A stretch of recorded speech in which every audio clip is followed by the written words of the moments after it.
똑같은 본문입니다. 그런데 본문 로마서 4장 13절부터 17절 말씀을 가지고 이 행복의 두 번째 여러분과 은혜 나눌 텐데요. 오늘은요, 제목이 이 행복이지만 업적을 넘어서는 믿음의 행복이라는 제목으로 은혜 나누겠습니다. 업적을 넘어서는 믿음의 행복. 어제 우리는 아브라함의 삶을 통해서 이 행복이 무엇이다? 형식을 넘어서는 믿음에 오는 복이라는 사실을 함께 나누었습니다. 오늘은 이어서 행복은 인간의 업적을 믿음으로 주어주는 복이다 라는 것을 우리 살펴보기 원합니다.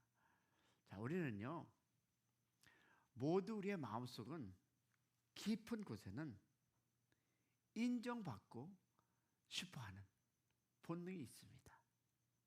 아! 내가 이걸 통해서 사회에서, 가정에서, 왜냐하면 사람은 누구나 나는 괜찮은 사람이다. 아, 나는 가치 있는 존재라는 것을 증명하고 싶어 합니다. 근데 여러분, 이것은요, 아주 어릴 때부터 시작합니다. 어린아이가 어떻습니까? 부모의 사랑을 받기 위해서 조금 더 착한 척하고 칭찬받기 위해서 스스로 뭔가를 잘하려고 애씁니다. 여러분, 그렇지 않았습니까? 학점은 어떻습니까? 좋은 성적이나 상장, 칭찬을 통해서 자신을 증명하려 하고 어른이 되면 그 자리를 사회적 지위, 돈, 성실함, 도덕성 같은 것으로 대체합니다. 다시 말해서 우리는 무엇인가를 어떻게 척하며 살아가고 있는 우리의 현실 아닙니까? 그런데 신앙 안에서도 우리에게는 이 본능에서 벗어나기 어렵습니다. 내가 주일 성서를 잘했으니 하나님이 나를 사랑하겠지? 내가 이렇게까지 봉사했으니까 하나님이 뭔가 복을 주시겠지? 아, 나는 교회도 열심히 하고, 그리고 어떻습니까? 다니고 또 사람들보다 더 착하게 사니 어떻다? 아, 괜찮은 사람이다. 이것은 겉으로는 믿음 같지만 사실은 내 업적으로 하나님께 무엇을 인정받으려는 본능이라는 것입니다. 그런데 성경 우리에게 이렇게 얘기하죠. 로마서 1장 17절에 보니까 의인은 믿음으로 말미암아 살리라. 그리고 에베소서 2장 8절에 너희가 그 은혜에 의하여 무엇으로? 믿음으로 말미암아 구원을 받았으니 이것은 너에게 난 것이 아니요 하나님의 선물이라. 믿으시면 아멘. 그렇다면 오늘 본문에서 여러분 로마서 4장 13절에서도 바울은 어떻게 강조합니까? 그 약속은 무엇으로? 믿음으로. 율법으로 난 것이 아니요 오직 믿음으로 말미암아. 할렐루야. 그러면 하나님은 우리의 자랑거리를 보고 우리를 의롭다 하지 않는다. 아멘. 하나님은 우리를 무엇을 본다? 믿음을 보십니다. 왜냐하면 내가 아무리 선하게 살아도, 내가 아무리 많은 것을 희생하고 바쳐도 그것이 하나님의 거룩함 앞에는 턱없이 부족하다. 할렐루야. 우리가 붙들어야 할 것은 내가 이룬 것이 아니라 하나님께서 이루신 그 십자가와 부활, 그 은혜의 역사. 아멘이십니까? 그러므로 사랑하는 우리 샘 커뮤니티 성도 여러분, 신앙은 자기를 증명하는 것이 아니라 누구를? 하나님을 신뢰하는 것입니다. 신앙은 내가 무엇을 했느냐가 아니라 하나님이 누구인가를 바라보는 길. 그렇습니다. 믿으십니까? 그럼 어느 말에 한 아버지가 두 아들을 두고 있었습니다. 아버지는 그들에게 이렇게 얘기합니다. 내 생일이 되면 나를 기쁘게 해줄 그 무엇인가를 가지고 오라고 그 마음을 기쁘게 하겠다라고 아들들에게 얘기합니다. 그나저나 열심히 준비했습니다. 자기가 일을 해서 번 돈으로 비싼 넥타이를 포장했고 매일 아버지가 좋아하는 그 음식을 연습하며 손수 요리법을 배웠습니다. 그리고 드디어 생일날이 됐어요. 큰아들은 자신에게 얘기합니다. 아버지, 제가 만든 음식입니다. 제가 산 선물입니다. 제가 얼마나 정성스럽게 준비하신지 아시죠? 그런데 작은 아들은 달랐습니다. 형처럼 실력도 돈도 없었습니다. 그런 며칠을 고민하다가 자기가 가장 아끼던 낡은 공책 하나를 가져왔습니다. 그 공책 속에는 아버지를 생각하며 써내려간 편지와 기도들이 담겨 있었고 맨 마지막에는 이렇게 적혀 있었습니다. 아버지, 저는 드릴 것이 없습니다. 그러나 저는 아버지를 믿고 사랑합니다. 아버지는 형의 선물을 보면서 고개를 끄덕였지만 작은 아들의 공책을 보고 눈물을 흘렸습니다. 그리고 이렇게 말합니다. 내 마음을 가장 기쁘게 한 건 내 마음이구나. 너는 나를 믿었고 나를 사랑했구나. 여러분, 저는 이 예를 읽으면서 하나님께서 찾으시는 것은 우리가 쌓아놓은 공로, 종교적 업적이 아니라 주님을 믿고 사랑하는 마음이라는 것을 생각해 보았습니다. 하나님은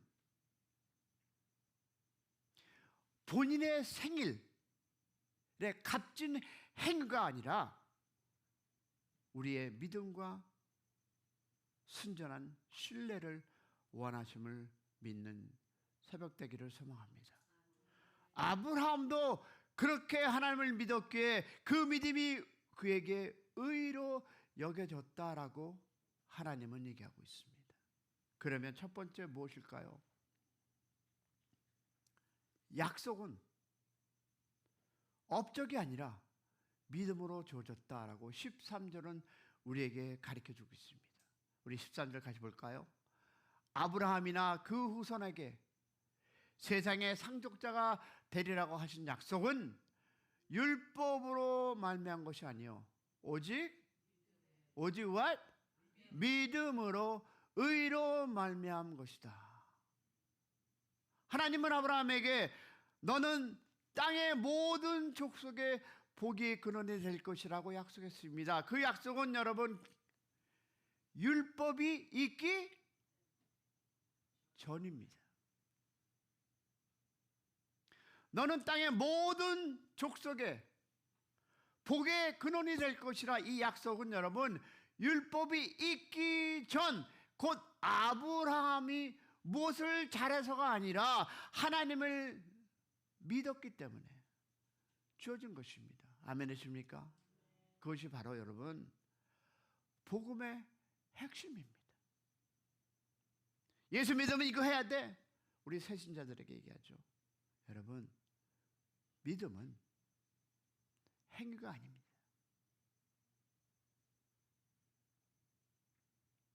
여러분, 하나님은 우리의 업적이나 조건을 보고 약속한 것이 기도 아니라 하나님의 주권과 은혜로 내가 너를 복의 통로로 삼으리라. 할렐루야. 하나님은 여러분에게 내가 너를 통해서 이 복의 근원을 세우리라. 할렐루야. 말씀하셨습니다. 샘 커뮤니티 가족 여러분, 오늘날 많은 교회들과 성도님들의 마음 깊은 곳에 여러분 지쳐 있습니다. 저도 그 중에 한 사람입니다. 때로는 신앙생활 자체가 무거운 짐처럼 느껴질 때가 있습니다. 여러분, 왜 그럴까요? 왜 그랬을까요? 그 이유 중 하나는 우리가 하나님의 약속을 은혜로 받기보다 어느 순간 그것을 내가 이루어야 할 과제로 바뀌어 버렸기 때문에 it's a burden, 어려움이 있는 것입니다. 열심히 해야 복음을 받을 수 있다. 하나님도 내가 얼마나 노력했는지를 보고 판단하실 것이다라는 이 생각이 마음속 깊이 자리 잡고 있기 때문에 you feel the burden, 힘듦, 어려움, 좌절감을 느끼는 거 아니겠습니까? 접니다. 그렇게 되면 하나님의 약속은 더 이상 무엇이 아닐까요? No more gift, 선물이 아니고 약속은요, 더 이상 선물이 아니라 조건이 됩니다. 여러분, 신앙은 기쁨이 아니라 거래가 되고 결국 그 거래는 우리를 점점 지치게 만드는 것입니다. 그래서 우리는 자주 이렇게 얘기하죠. 접니다. 이 정도 했는데 왜 아직도 내 기도는 응답되지 않나요? 내가 이만큼 헌신했는데 왜 이런 고난이 오죠? 그리고 마음은 낙심하게 됩니다. 하지만 뒤돌아보니까 사랑하는 여러분, 하나님의 복은 결코 우리가 값을 치러야 받을 수 있는 조건이 아닙니다. Thank you, 감사합니다. 여러분, 하나님의 약속은 전적인 grace, 은혜로 시작된 선물입니다. 여러분, 하나님께서는 우리가 완벽해서 한 사람도 없어요. 여기에 저부터 충분히 자격을 갖춰서 주신 것이 아니라 먼저 사랑하셨기 때문에 주셨음을 믿는 우리 되기를 소망합니다. 그래서 우리는 뭔가를 이루어야 하기 때문에 믿는 것이 아니라 이미 pass, 우리를 향한 하나님의 사랑과 약속을 믿고 살아간다. 할렐루야. 그러면 여러분, 신앙은요 간단합니다. 의무가 아니라 it's a grace, 은혜입니다. 맞습니까? 그러면 복음은 거래가 아니라 무엇이다? gift, 선물입니다. 자, 그러면 율법은요, 두 번째, 약속을 깨뜨릴 수 있다 없다? 없습니다. 오늘 14절 15절에 보니까 14절에 바울은 강하게 strongly 얘기합니다. 만일 율법에 속한 사람이 후사이면 믿음은 무엇이다? 헛것이 되고 약속은 폐한. 왜 믿음이 헛거가 되는가요, 여러분? 아니, 율법을 지켜야 되지 않습니까? 율법을 지켜야만 후사가 된다면 여러분, 누구도 그 기준을 충족할 수 없기 때문입니다. 여러분, 율법은 우리에게 죄를 알려주지만 죄에서 우리는 자유케 하지는 못합니다. 아멘, 할렐루야. 그러면 율법은 정죄하고 심판하고 더 큰 두려움을 가져다 줄 뿐입니다. 그래서 바울은 어떻게 합니까? 15절에 율법은 진노를 이르게 하나니. 율법은 여러분 하나님의 거룩하심을 드러내지만 우리를 구원하지 있는 능력이 있다 없다? 없습니다. 구원은 오직 무엇으로? 믿음만으로 가능하다. 할렐루야. 그래서 하나님은 아브라함에게 율법이 아닌 약속을 주셨고 그 약속은 오직 믿음으로만 받아야 한다고 말씀합니다. 아멘이십니까? 그러면 믿음은 세 번째 보니까 은혜에 닿아야 참된 후사가 된다는 것입니다. 16절 말씀 볼까요? 너무 아름답게 묘사됐습니다. 다 같이 시작. 그러므로 후사가 되는 그것이 은혜에 속하기 위하여 믿음으로 되나니, 믿음은 은혜를 향한 the bridge, 다리입니다. 믿음은 내가 무엇인가를 했느냐가 아니라 하나님이 누구냐에 집중하는 것. 그래서 믿음은 나를 바라보는 것이 아니라 하나님의 the promise, 약속을 바라보는 태도입니다. 할렐루야. 그래서 17절에 바울은 아브라함이 믿은 그 하나님을 어떻게 소개합니까? 시작. 죽은 자를 살리시며 없는 것을 있게 하고 같이 부르시는 하나님이시라. 아멘. 우리가 믿는 하나님은 죽은 소망을 살리고 없는 희망을 창조하신다. 믿으시면 아멘. 이 하나님이 그 성품을 신뢰. 이 하나님은 우리가 그 성품을 신뢰하기 때문에 우리는 무엇이 업적이 아닌 믿음으로 이 행복을 누릴 수 있음을 믿으시기를 소망합니다. 그러면 여러분, 우리가 어떻게 살아가야 할까 오늘? 우리도 은근히 다 including me 신앙의 업적을 쌓으려고 할 때가 있다 없다? 있습니다. No exception. 에이 목사님 나는 아닌데요. You're a liar. 봉사도 하고 헌신도 하고 순종도 하면서 이 정도 했으면 하나님이 나를 기쁘게 하겠지라는 생각 한다 안 한다? 합니다. 나도. 하지만 오늘 본문은 우리에게 뭐라고 합니까? 하나님은 우리의 업적이 아니라 우리의 무엇을 보신다? 할렐루야. 이제 집에 돌아가셔도 됩니다. 우리는 스스로 아무 자격도 없지만 믿음으로 하나님의 약속을 받았음을 믿는 새벽, 오늘 하루가 되기를 축복합니다. 이것이 바로 여러분 참된 행복입니다. 이것이 이 행복입니다. 그러면 여러분 우리가 기도할 텐데 결론은 간단합니다. 우리는 아브라함의 후손입니다.